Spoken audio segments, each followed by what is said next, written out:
If you ever find yourself biting your tongue during a meet and greet with a new customer or potential customer, or perhaps you just don't tell that customer about their dog's bad behavior because you don't want to make them feel bad, you know, there's lots of ways that you could be holding yourself back, silencing your own voice.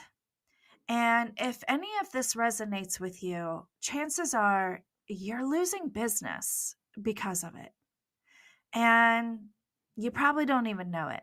This is the Dog Sitter's House podcast.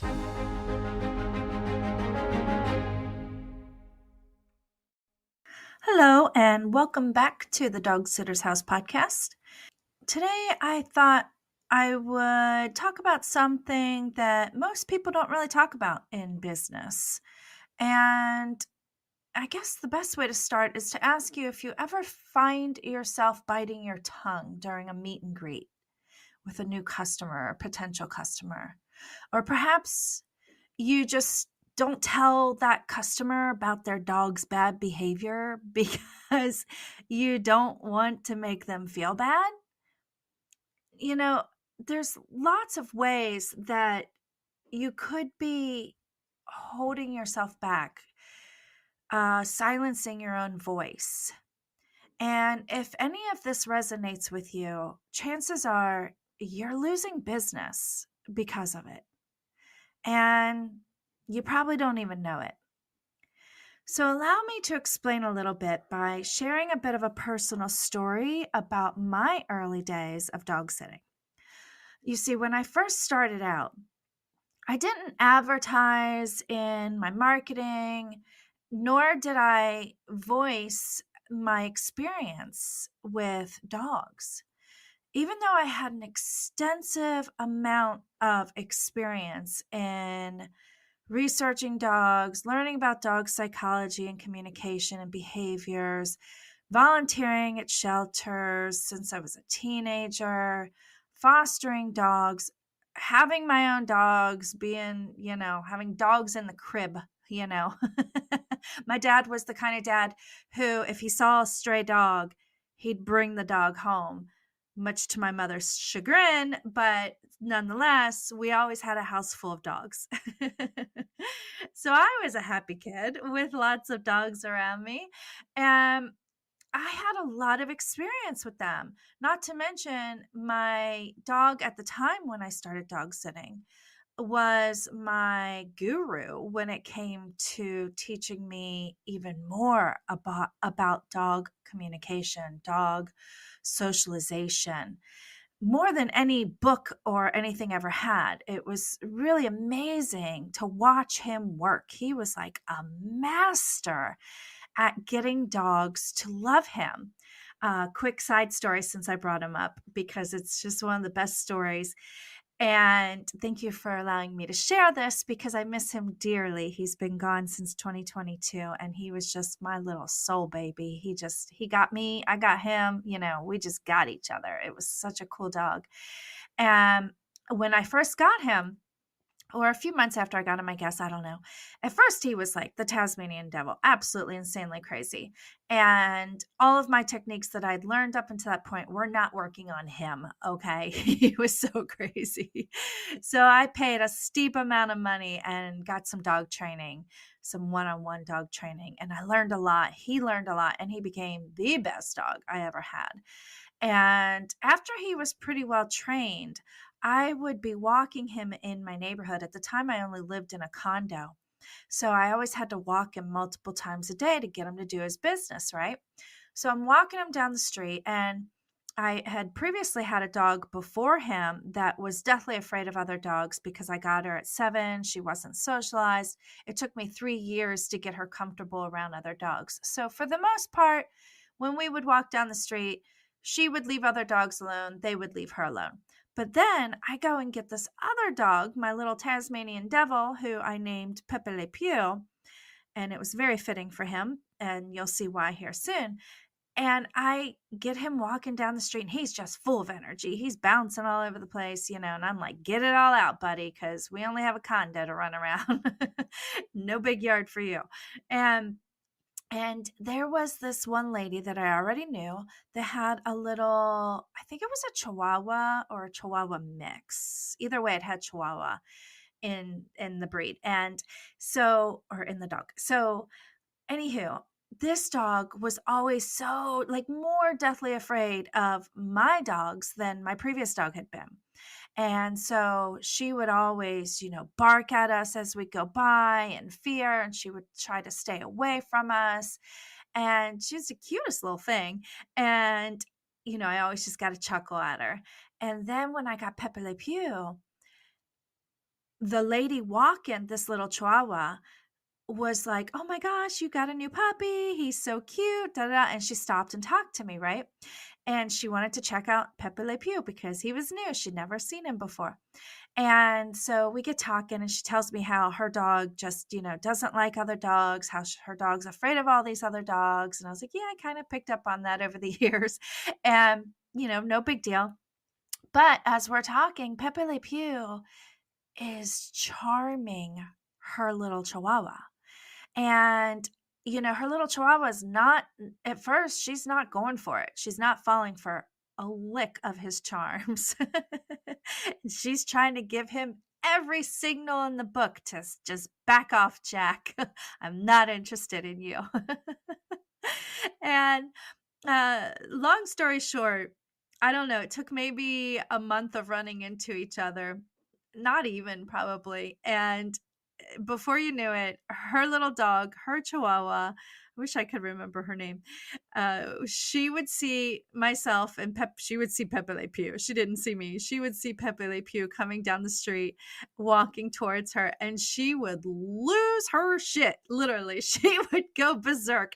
And her mom started to let go of the leash, and little Chihuahua would just come running up to Pepe Le Pew and bouncing around and playing and just so happy to see him. And her mom was like, this is the greatest thing on earth because she won't play. She won't even go near any other dogs, but she loves Pepe. And it was just brought smiles to both of our faces and joy to both of the little dogs' hearts. So I learned a lot about how he did that over the years as he continued to charm every single dog he met, no matter how much they did not like him at first. He was able to get every single dog to love him. It was a beautiful thing. So that was my little side story about how much experience and knowledge and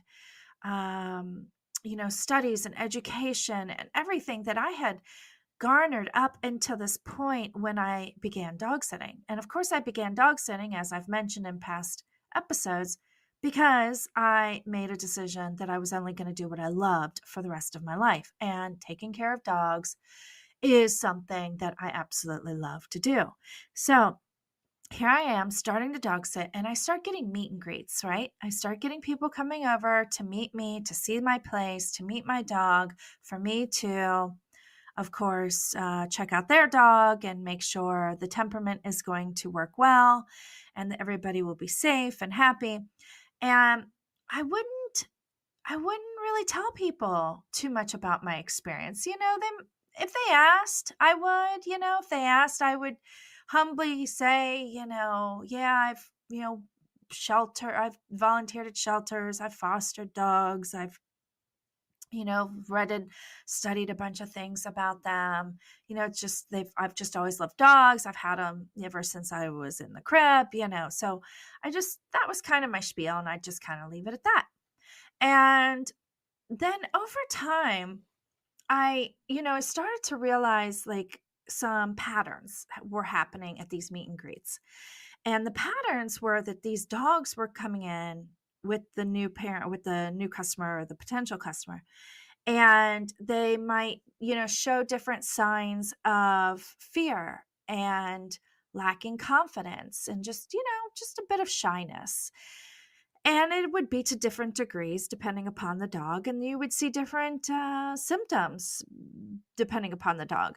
And I started noticing the same symptoms, the same patterns over and over again in these type of dogs with these same, fears and issues around other dogs.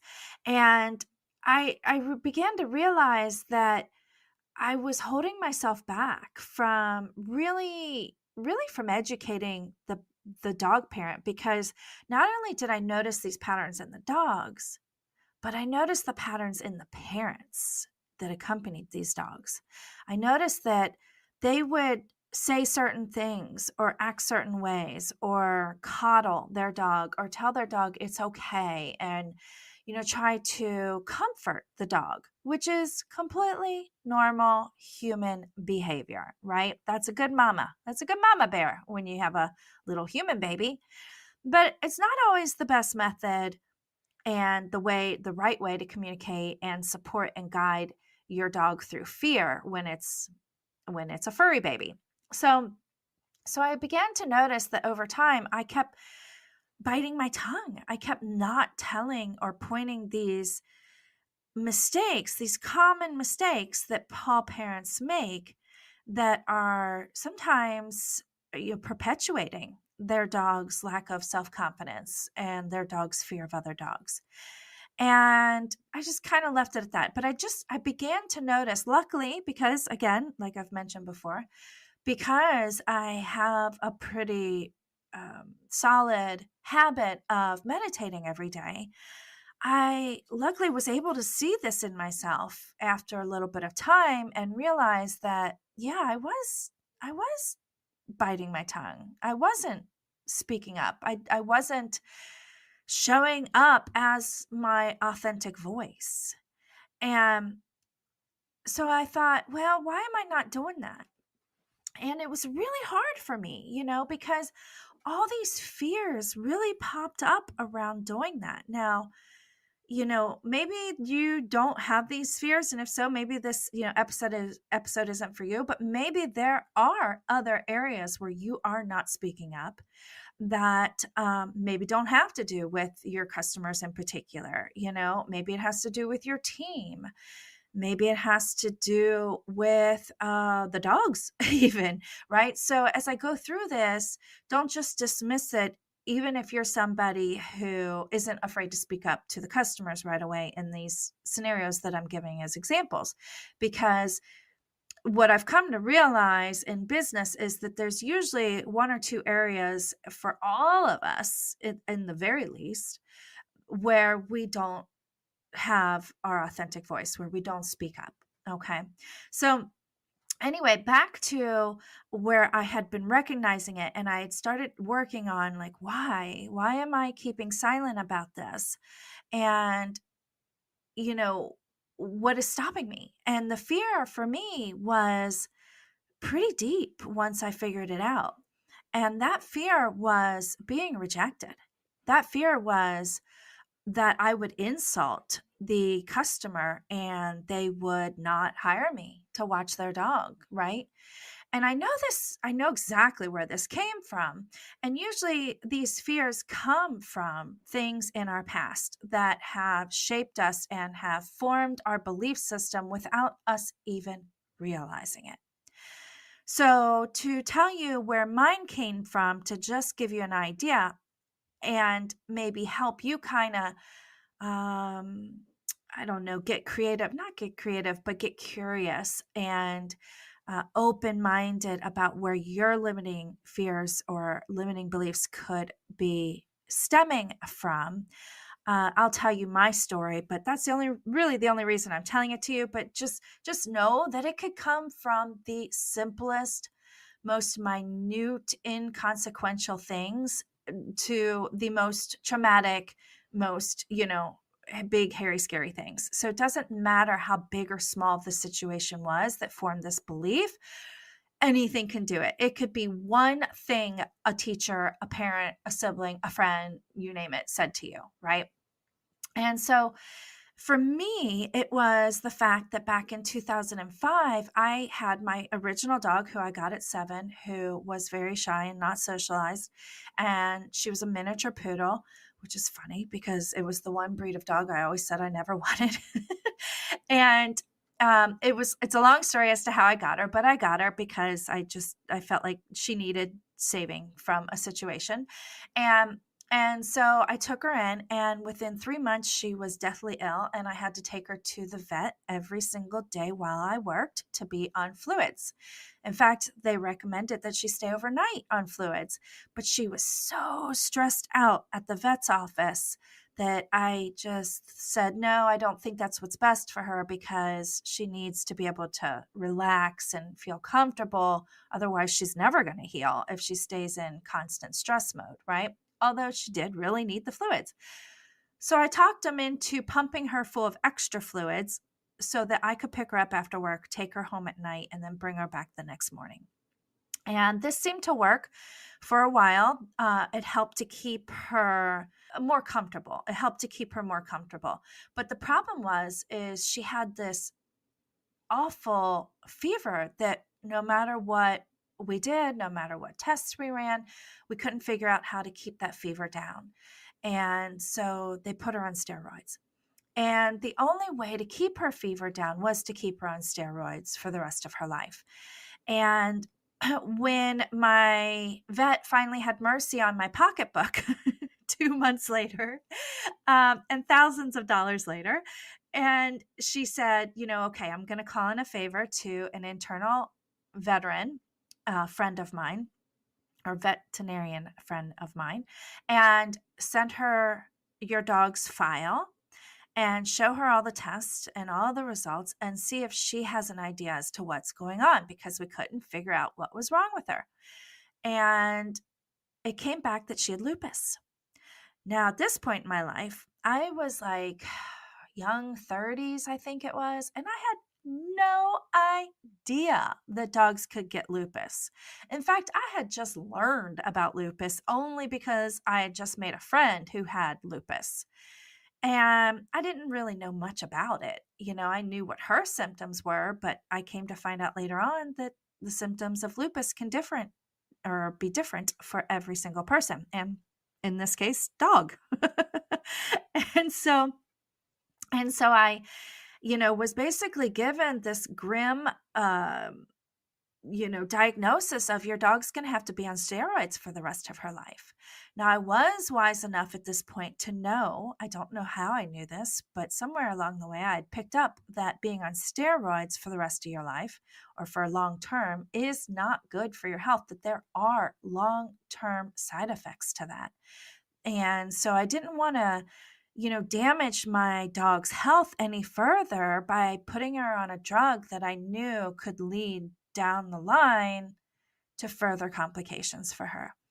So I got to Googling. And at this point in my Google life experience, I had not really even Googled at all. In fact, I had a friend who was laughing at me because I was like, how do I find this out? And he was like, just Google it. And I'm like, well, what do I say? He's like, yeah, just ask it a question, April. It's really simple. And I was like, really? It's that easy? I hadn't wrapped my brain around the Google world yet. Okay. Google had only come out, I don't know, within a few years before that. And I never used it, obviously. So I started Googling. And let me tell you, the rabbit hole ran deep. At the time, I was dating online, and I had my dog, and I rollerbladed, and I went to work, and that was my life. And I literally stopped dating. And I think I even stopped rollerblading as much as I had been. So I would go to work, I would come home, I would walk my dog, I would spend some time with her, and I'd get back to Googling until it was time to go to work again. Sometimes I would go rollerblade, go exercise, and then I'd come back and I would Google again. And on the weekends, I would sit at my desk and I would Google almost the entire days. And I did this for 3 years.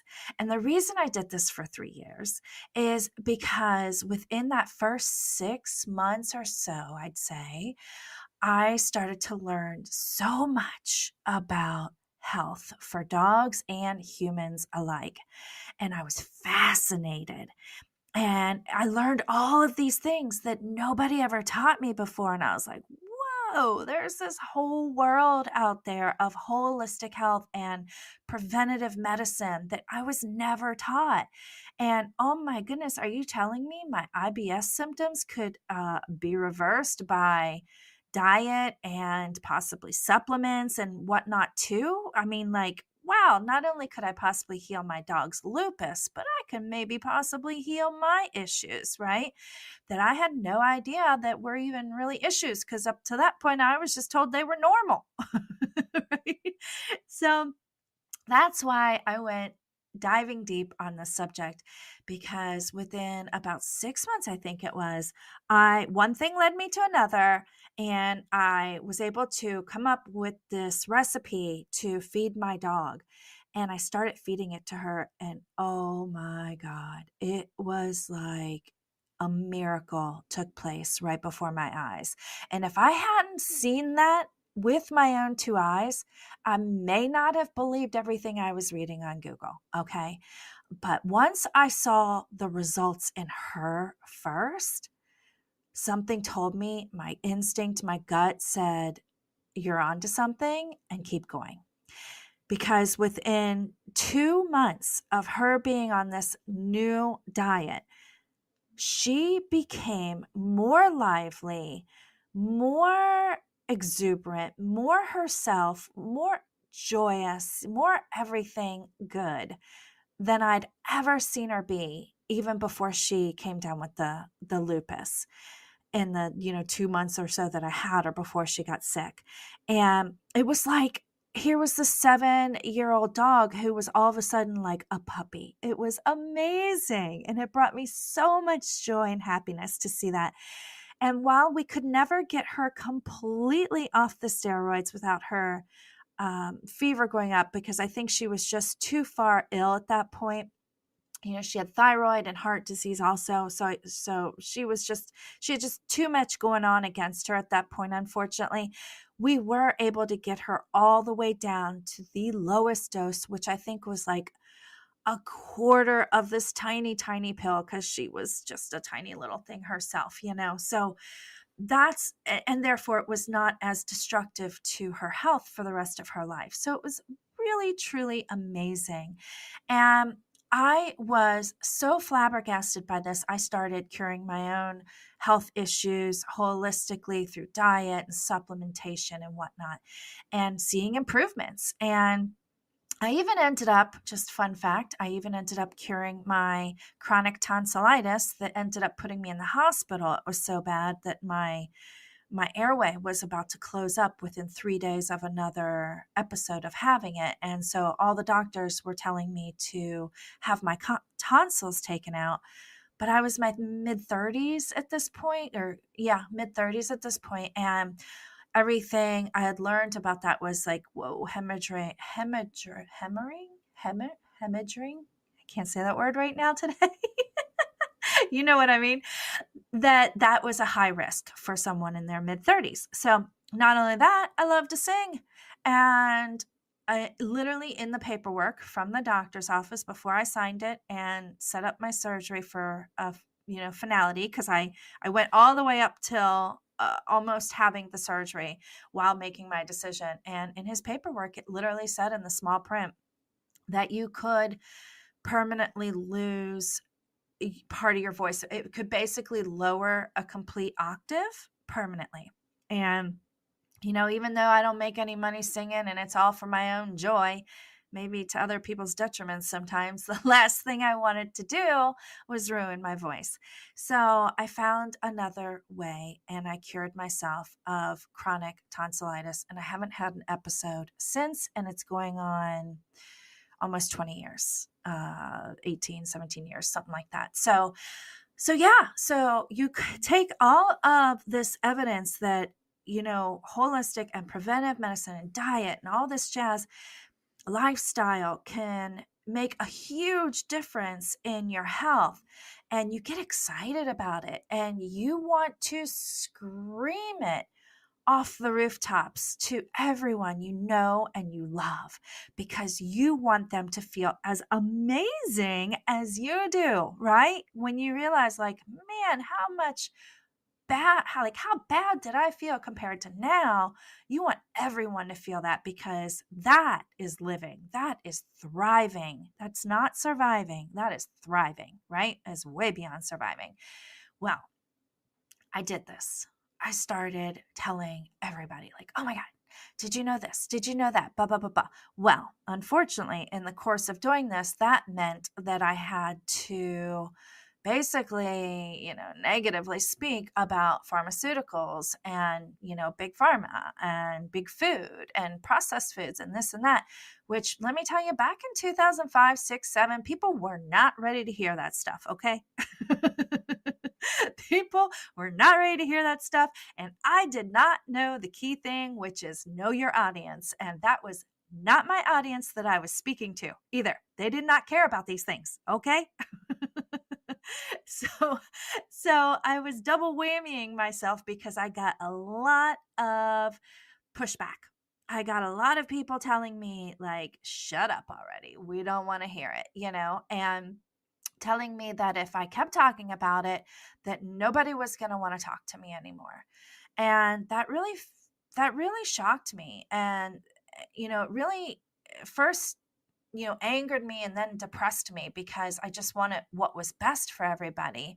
And it was hard to see everybody continuously doing things that I now knew were going to bring them harm and bad health and everything, in the future, most likely. And especially when I loved these people. So it was really, really hard, and it hit me hard. And especially knowing that I had just moved back from Los Angeles not too many years before that, and I didn't have a big circle. I didn't have a good support system around me. So scaring off those around me that I barely knew already was like telling me that I was going to be stranded on an island for the rest of my life. It struck a massive fear in my heart. And so I shut up. I stopped talking about it. I bit my tongue, and I bit my tongue for a long, long time, for over a decade. So what the heck does this have to do with dog sitting? Well, this was the fear that ended up showing up in my dog sitting business when I started doing meet and greets and whatnot, because I was so afraid that if I tried to educate my dog customers like I tried to educate people in the past about preventative health and holistic measures, that I was going to turn them off, that I was going to turn them away. And if I continued to do that, tell me, how well would my business go, right? How successful would I be if I just scared everybody off because I was trying to educate them, or because I made them feel ignorant without trying to, or because I came off as Mrs. Know-it-all, because these were all the things I heard back in the day when I tried to scream at the rooftops about all this health stuff I was learning. And so I was afraid. I was deathly afraid of turning people away and not building my business by speaking up and educating my customers on how they could better help their dogs to have more confidence and to be, more relaxed and enjoy being around their own kind. So for a long time, I would say, well, I don't know how long it was, but it felt like forever.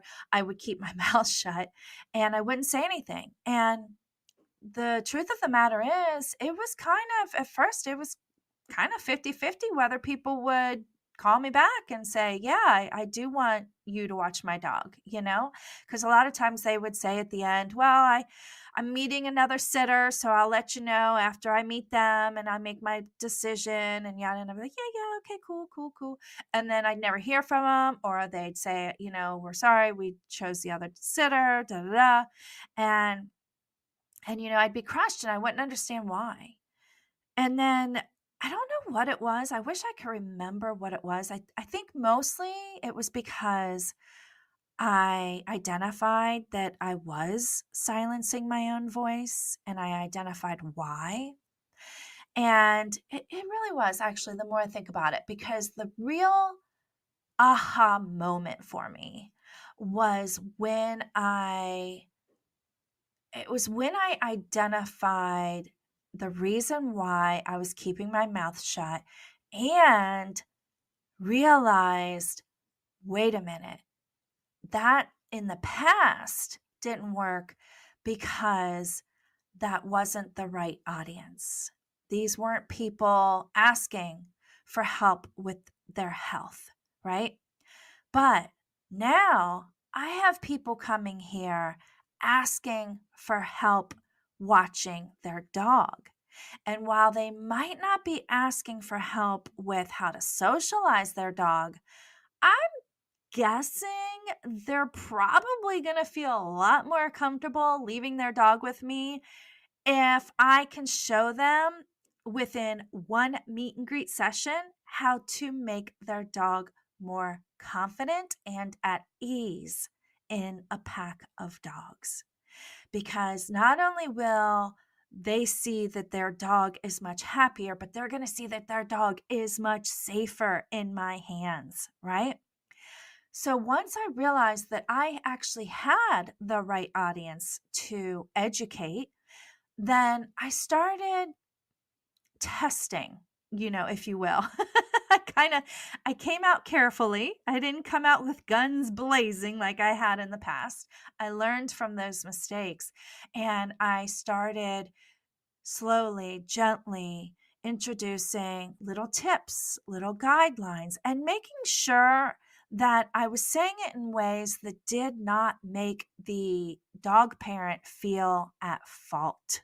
That's huge. Always making sure that I frame my unsolicited education that I'm giving any new customers or even current customers in a way that doesn't make them feel guilty, that doesn't make them feel shame, that doesn't make them feel like it's all their fault. Okay. And if it does kind of come out that way accidentally, I'll automatically say, or if I see their response, like I see their body language says, oh God, that's all my fault, I will immediately come out and say, it's not your fault. It's not your fault because nobody teaches us these things. Because you're not a dog, how would you know how to communicate like a dog? Right? It's not your fault. And I believe that. It's nobody's fault. It's nobody's fault until you don't know what you don't know, right? So I just would just do my best to make sure they feel comfortable. But at the same time, I started finding my authentic voice. I started using my authentic voice in a way that served my customers even more than just dog sitting, right? And when you see that these dogs have a transformation before your eyes in a 45, 60-minute session, then there's no convincing that needs done because the proof is in the pudding, as they say, right? And after I started doing this and really getting my not spiel, but just really getting comfortable, really getting into my groove with, how I would approach things, how I would suggest things, how I would correct the things that the parents were doing that were not working and give them tips on what would work better. And, I just kind of honed my skill around this communication and educating them. And the more I got better at this, the more I got skilled at this, the more I got bookings, the more that people trusted me and felt safe leaving their dog with me. And not only that, this is super duper cool. I remember the first time after I did this with a meet and greet, and then they left their dog with me, and I took care of their dog, and their dog was wild. Okay. Their dog fit my niche. Okay. My niche is 35 pounds or less. And their dog was right at the top of it. He was right at 35 pounds, if not a couple pounds over. You give and take here and there. But he was beautiful and he was sweet as can be. But boy, he had some energy and he wasn't fully trained on understanding dog communication. So, he didn't quite realize when a dog was telling him no, let's just say, right? I'm positive you have experienced that. And so when they came back to pick him up, I said, hey, there's a bunch of videos in your album where I am training your dog. I am helping to teach your dog what the communication from the other dogs mean by reinforcing it when he doesn't compute, when he doesn't get the picture, right? So, and then, by the way, here's what some of those were. These are some methods that I use, blah, blah, blah. I just gave him, a few tips. And I gave him a couple, just did a little bit of show and tell. Just showed them some ways to use their body, use their commands and all that junk to communicate with them. So, well, not junk, but you know what I mean. They write a review for me after this, a couple days after, and I read the review and it's like, oh my gosh, April is the best. Now, not only is she like the greatest dog sitter that does blah, blah, blah, blah, blah, blah, blah, but she taught us more about training our dog than the trainer we paid for. Okay. And I don't have a certificate in dog training. So when I read that, I was over the moon and I realized, oh my gosh, what a disservice I was doing for all of those early customers and or potential customers that I didn't speak up around, because I helped these people so much, and look at how much I could have helped them too. Right? So this is where my belief changed from people don't want to be educated. People will think I am a Miss Know-it-all. I'll make people feel bad and I'll turn them away from me. Went from those limiting beliefs to the more I educate people, the more I help people with their dogs and their dog behaviors, the more I serve them, the more that it benefits them, right? And that's all I ever wanted to do. That's all I ever wanted to do. And let me tell you, the byproduct of this, as you can probably guess, is your business blows up. Your business blows up because you create a trust like no other. When you are authentic and you speak your voice in ways that says, I am an authority on this subject. I know what I'm doing. I know how to correct this behavior. I know how to turn this around, and I can help you more than you even came to me for. Then you gain a customer for life, because they are wowed by you. They are so grateful for you. And now they're probably coming to you to ask more things about correcting their dog's behavior, which I still get all the time. Okay. And that's one of my most favorite things now, is to educate my customers. If they're like, hey, April, I just had this one the other week. Hey, April, our daughter and her husband got a dog, and it's a lot bigger than our dog, and it's a puppy, and it doesn't understand no. And it doesn't understand when our dog tells it no either. And our dog's not getting any rest. I feel so bad for him when our daughter comes to visit, because it's 24/7 and he doesn't get any space. He doesn't, unless we put him away from us, which he hates that too.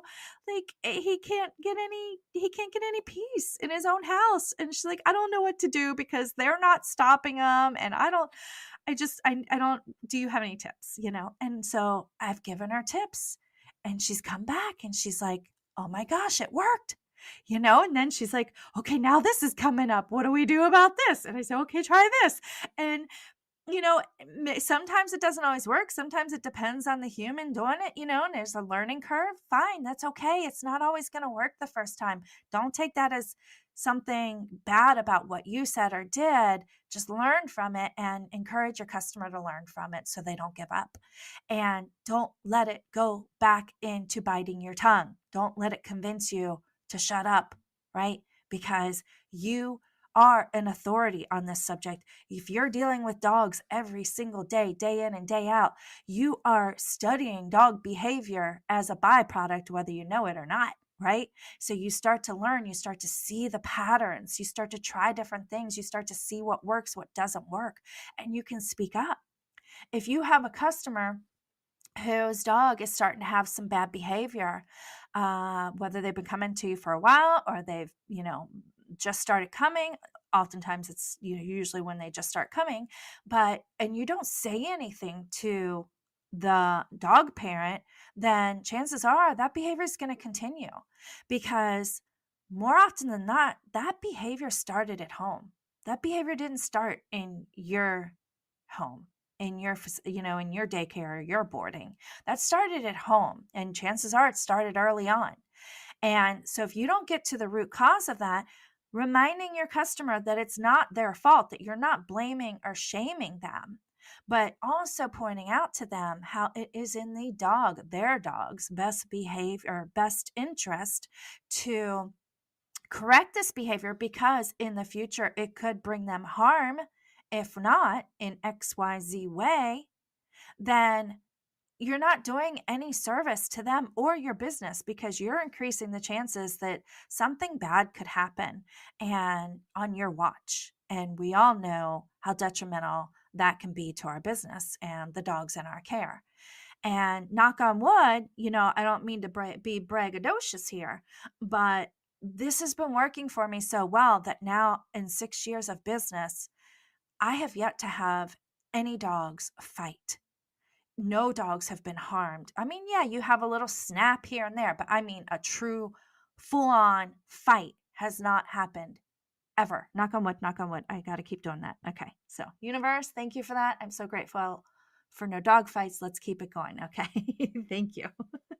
And so really, I hope that, I took a different direction in this podcast episode than I have in the past. And I just kind of wanted to tell you more of my stories, more of my experience, because I feel like that's the best way to exemplify how important it is to use your authentic voice, no matter what the situation is around. Yes, it's important to make sure it's the right audience, right? Okay, hopefully you picked that up. But secondly, think, how can you reframe any limiting beliefs you might have around using your authentic voice on something? As I mentioned, for me, I reframed it as, this is a better belief system because it's serving my customers even more. It's serving the dogs even more. It's benefiting them even more. So what ways could be holding back your authentic voice be a disservice to your business or to the customers of your business, right? Or your team. So there's so many ways that this could pop up. So really kind of start becoming aware of when you bite your tongue, when you self-censor, and ask yourself, was that appropriate? Or was that a situation that I'm just letting fear get in the way? And if I got over it and I pushed through that fear and I found a way to speak up about it, that it could actually serve my people, my business, or my team even better. So hopefully that is pretty clear. I know I kind of just rambled on about that today, but remember, when people come to you for a meet and greet, another point about this is, if you are holding back, if you are biting your tongue, chances are people can feel that there's something not aligning with you, with your words, with your communication, and your energy. And they might not be able to put their finger on what it is. They might be like, you are the nicest, kindest, most dog loving dog sitter we've ever met, but just something seemed off. Not that I don't trust you, but it's just, I don't know what it was. Something seemed off. And a lot of times, this is all it could be. And there's no need for that, right? So when you are 100% your authentic self, your authentic voice, it's going to align with your energy. It's going to align with your whole being. And that brings a whole new perspective on to the customer that they have of you, right? They have a whole feeling, energetic feeling, as well as the 3D experience with you, right? And this is what really connects you to new people. This is what really brings new people in and gets them to trust, know, like, and love you, right? So do yourself a favor today, and no matter who you are, no matter what style you are, no matter if you think you're too much or not, be your authentic self and know that the people that resonate with that are your people. Those are your customers. And by being your authentic self, that's how you will attract your most preferred, ideal customers too. All right, that's enough for me. I actually could use a little sippy sip of something because my throat feels a little dry so that I could, refresh my authentic voice here. And I will call that the end of today's podcast. So thank you so much for listening. I hope you got a lot out of this. Please, please let me know what you get out of it, how you get anything out of it, how it changes anything for you if it does in the comments. I would love to hear back from you guys. And even if there's something you're struggling with, and maybe I can expand upon it in another episode. So thank you for listening. And until next time, happy tales to you.